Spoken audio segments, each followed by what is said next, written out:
नैनं छिन्दन्ति शस्त्राणि नैनं दहति पावक न चैनं क्लेद्यन्त्यापो न शोषति मारुतः। आत्मा के लिए भगवान कृष्ण ने ये गीता में कहा, और गीता में पूरा योग का संदेश दिया, जन्म के साथ भी और मृत्यु के बाद भी। पूरा संदेश में भगवान कृष्ण कहते हैं कि यह आत्मा अजर है, अमर है, शाश्वत है, पुरातन है।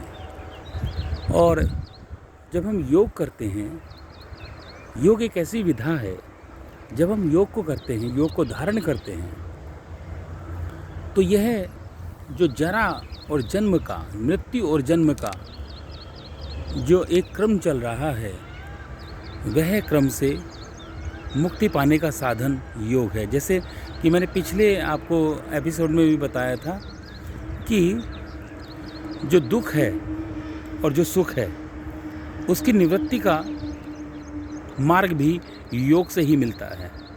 ठीक उसी प्रकार से जो हमारा जन्म है और मरण है, जन्म और मरण को भी दुख और सुख बताया गया है।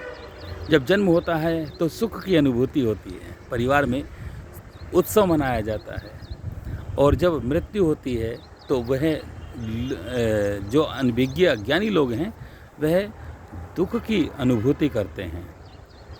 तो सुख और दुख हमारी इंद्रियों के बनाए हुए हैं, और वह सुख और दुख की जो प्रतीति है, वह हमारे शरीर के, इंद्रियों के सुख। अगर इंद्रियों को सुख मिला तो हम उसको सुख मान बैठे, बुद्धि को हमने बता दिया, समझा दिया कि वह सुख है, और जहाँ पे हमारी इंद्रियों को कष्ट पहुँचा तो वह दुख की अनुभूति हमने बुद्धि को बता दिया कि वह दुख है।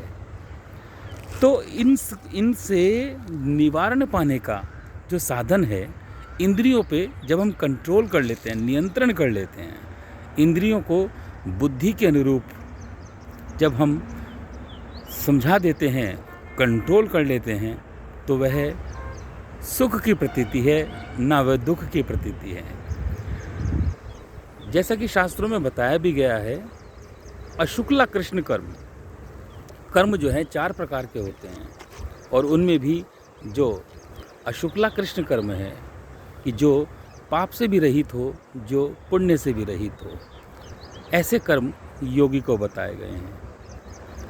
तो इसी के कारण जो भगवान कृष्ण ने जो योग का दर्शन कराया है गीता में, वह बहुत महत्वपूर्ण है।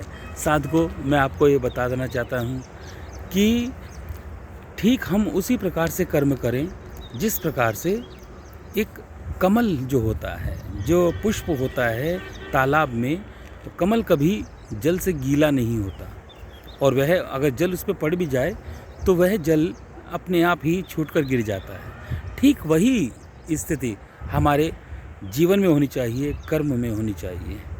आज के लिए इतना ही। अगले एपिसोड में फिर भेंट होगी। मनीषाचार्य जी को दीजिए।